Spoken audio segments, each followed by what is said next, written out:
I wanted to make a video about something that I've been thinking about a lot this week, and I have to warn you up front, this is inspired by a deeply tragic and upsetting case of a young child who died, and it was reported in the news this week. I know I'm barely posting videos these days, and I always hope my return will be something frankly lighthearted and prepared, but on a few occasions now something topical has happened that made me want to talk to you, and so this is another sort of ad hoc video, and it's quite a somber one, but I'll try and keep it focused. And I don't want to concentrate too much on specific details about one case, because we can never know all the information, even having read what is available publicly, and I would never want to speculate, particularly with such a sad case. But this is more to highlight a few themes.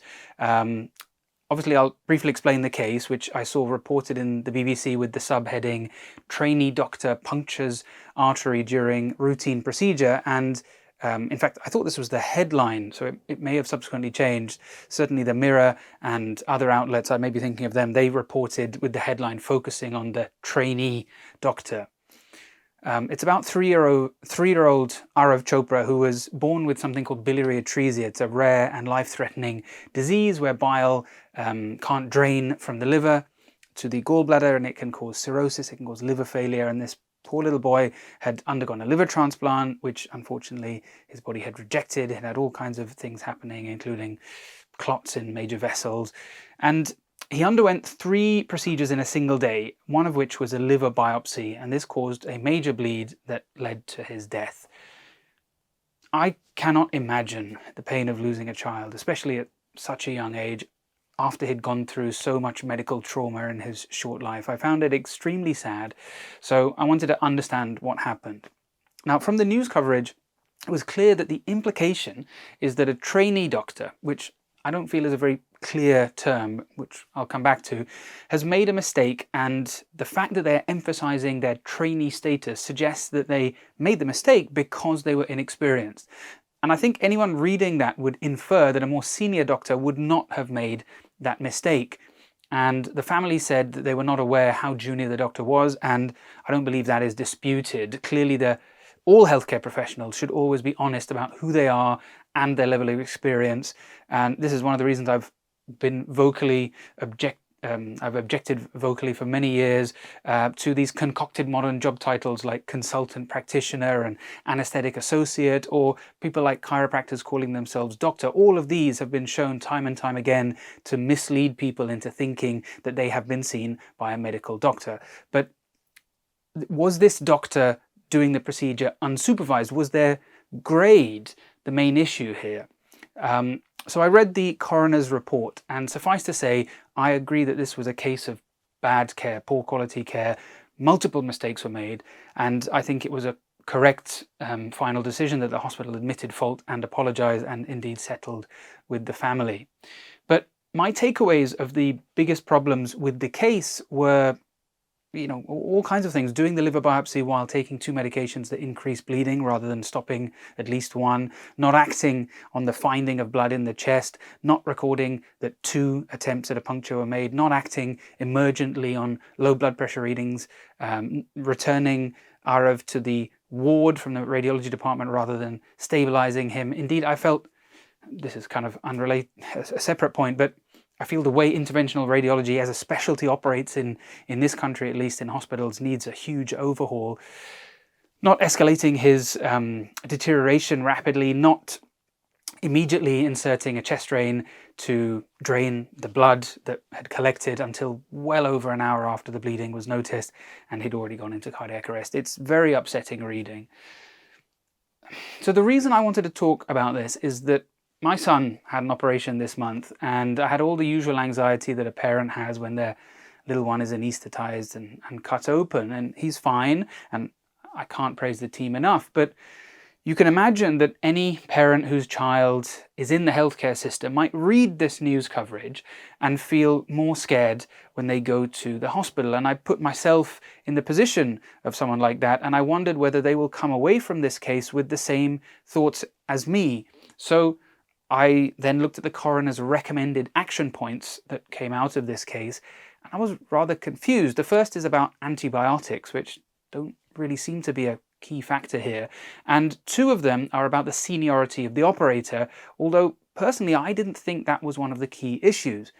And one of my concerns is that trainee doctor suggests to a lot of people medical student, which is supported by seeing a lot of comments online aghast that the NHS would allow students to do something like this. But in fact, the doctor was an ST4 or ST6, meaning they were either 4 or 6 years into their career as a fully qualified doctor or more. And for reference, pilots tend to become primary pilot of command or captain after about 3 or 5 years. The term resident doctor has been adopted a few years ago in the UK to try to alleviate the confusion that existed before and bring us into line with other countries. But it is correct to say that doctors remain in training until they become consultants. This is kind of like an apprenticeship. You are working, you are providing patient care, you are being paid, you are often in quite senior positions and making your own decisions, but you have not hit the top rung of the ladder. That's all it means. That process can take a long time. For me, it was over a decade after I qualified as a doctor. And if something goes wrong, I absolutely 100% understand the family's unhappiness if they learned that the most senior person was not doing the operation or seeing their patient on the ward. We all want the top person in charge of us. But the reality of how medicine is delivered is that is not always possible. First, there are simply not enough consultants. Indeed, we have some of the lowest numbers per capita of consultants among comparable countries, certainly in Western Europe.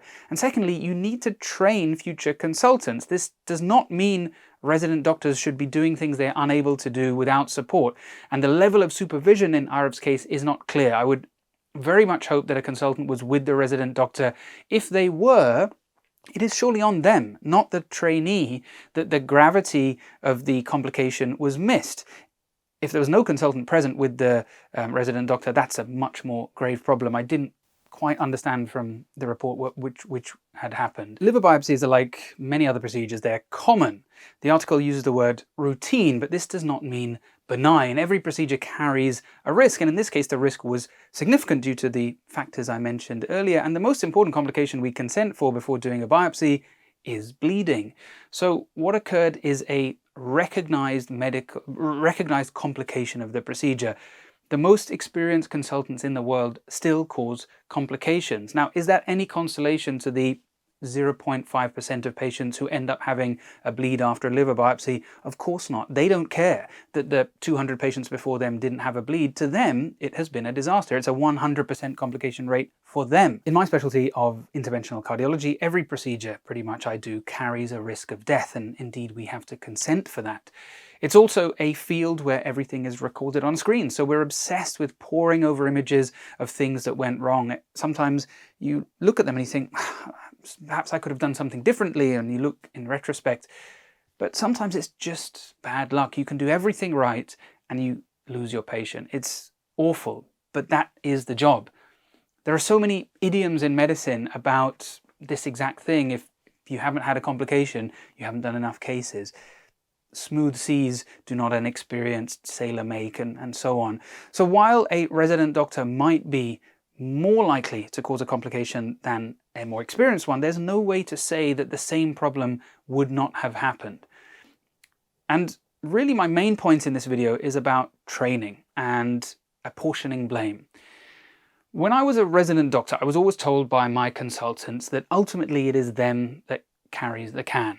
They were saying this not to sound important, but they were trying to reassure me. They were telling me to relax, and conveying that you're not the one in the firing line here if there's a complication. I am, because I'm responsible for your learning. The patient is under my name, you are under my supervision. But two cases shattered this illusion for me, both of which will be very familiar to UK doctors, that occurred when I was in my training. That of Hadisa Bawagaba and Dhanusan Dharmasena. Both cases, especially the former, have had countless articles written about them. And both doctors were a similar level to the doctor in Aarav Chopra's case, in those days called registrars. And both of these doctors were hung out to dry, which is an exact quote from the court case of the latter, by their supervisors and hospital trusts. In paediatrician Dr. Bawagaba's case, she made very significant mistakes. But her consultant, Dr. Stephen O'Riordan, who had forgotten he was on call, he was not even in the same city until later in the day, suffered no repercussions and just moved to Ireland to continue his career while Dr. Bawagaba received a jail sentence. There's a lot more to this case than I'll go into here, but as fellow resident doctors, we recognized a catalogue of problems that had led to Dr. Bawagaba's mistakes. Short staffing, lack of supervision, issues with nursing care and cover, inadequate educational support, and so on. And frankly, many of us imagined a situation where we too could have made mistakes when faced with an unsafe workload. In Mr. Dharmasena's case, who's an obstetrician, he was faced with a situation where he had to perform an emergency delivery on for a fetus in distress, and this required a cut-through scar tissue near the mother's urethra. And he safely delivered the baby, and due to some bleeding post-delivery, he placed a single suture where he had made the incision. However, this woman had been a victim of FGM as a child in Somalia, and thus his hospital then alleged he had now committed FGM. He was arrested, he was facing a 14-year prison sentence, and it was very high profile because he would have been the first person convicted under this law in the UK. He was suspended, he couldn't work for I think 2 years until facing trial, and then a judge took 5 minutes, genuinely, the whole thing was less than half an hour, to reach a guilty verdict and threw the case out, and went so far as to say that he saved 2 lives that day. Now, both of these cases made me realize that the idea that consultants and hospitals and hospital trusts shoulder the blame is something of a fiction. However, consultants do not need to be complicit in this. I believe what happens under my care is my responsibility, just as I believe that systemic failings are the responsibility of hospital trusts, the NHS, and ultimately the government, not the individual delivering the care if they have not been given the tools to do so. The whole point of a leader is to accept that social contract, and I'm happy to say that publicly and record this. As head of my department in cardiology, one of my roles is dealing with complaints. Now, of course, they come in all shapes and sizes. Some are entirely justified, some less so, but they all start with a patient or their family feeling things could have been done better. And that's always an opportunity to review practice and understand if there are things that need changing. Sometimes it's, something minor and achievable, and sometimes a healthcare professional has made a mistake. This absolutely happens. Poor communication, I think, is a very common one. But I would say the vast majority of complaints I see are caused by systemic problems. Understaffing and a lack of adequate resources, such as beds, are clearly the main ones. If a nurse is supposed to be looking after 6 patients, but turns up to her shift and she's told she's got 15 patients to look after, including some in a corridor without proper monitoring equipment, and then makes a dose error when giving medication or misses a patient's deterioration for an hour, how do you apportion blame there? I feel like when cases like this are presented in the news, these factors are not talked about enough, and instead there's a focus on an individual. I was speaking to a friend this week from another hospital whose waiting times for clinic were deemed too good by his managers, so they actually reduced the number of clinics the consultants do so that they could pay them less, and guess what? Clinic waiting times have shot through the roof and patients are unhappy. This will lead to complaints. This is a choice made by hospital managers, not the clinical staff. The name for the whole process of trying to maintain good standards of care in medicine is called clinical governance, and this can take many forms. For example, mortality and morbidity meetings where we all sit down as a team and go through all the deaths and complications in the last month, and we see if something could have been done better. And it can be quite brutal. We have no hesitation telling each other if we feel someone could have done something better. But again, the vast majority of things which are recorded as avoidable complications are due to systemic problems, resource allocation, and so on. Refusing to pay staff for additional work, refusing to hire more staff. But some cases are recorded as unavoidable. And I feel like I've gone off on a tangent here, but this is the point I wanted to make when I started talking about complaints, is that in medicine, unfortunately, sometimes things just go wrong and there is no realistic chance of avoiding it. People die in spite of everything being done right. Complications can occur simply through bad luck. You still investigate them, but sometimes nothing was done wrong.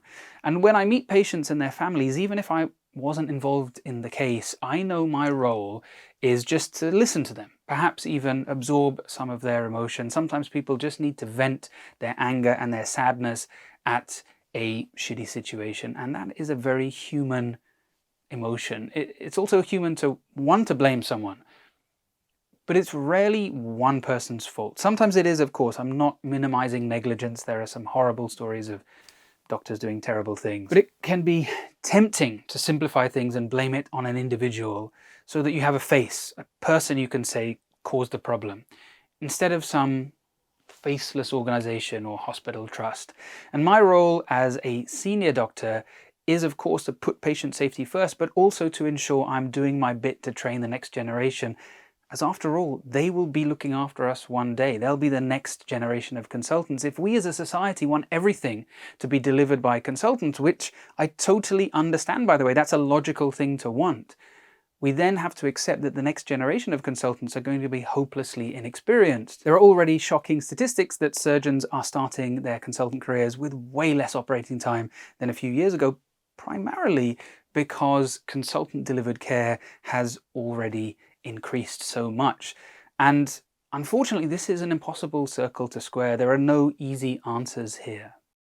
If you have experienced poor quality medical care wherever you are in the world, I'm genuinely desperately sorry. None of us go into this profession wanting patients and their loved ones to get a bad deal. I guess I just wanted to caution against the idea that immensely complex processes like operations or hospital stays can always be boiled down to a single point of failure, and that we're actually learning the right lessons when things go wrong, and we report these cases responsibly because patients and their families read these articles and they deserve to get an accurate account. Okay, that's all for now.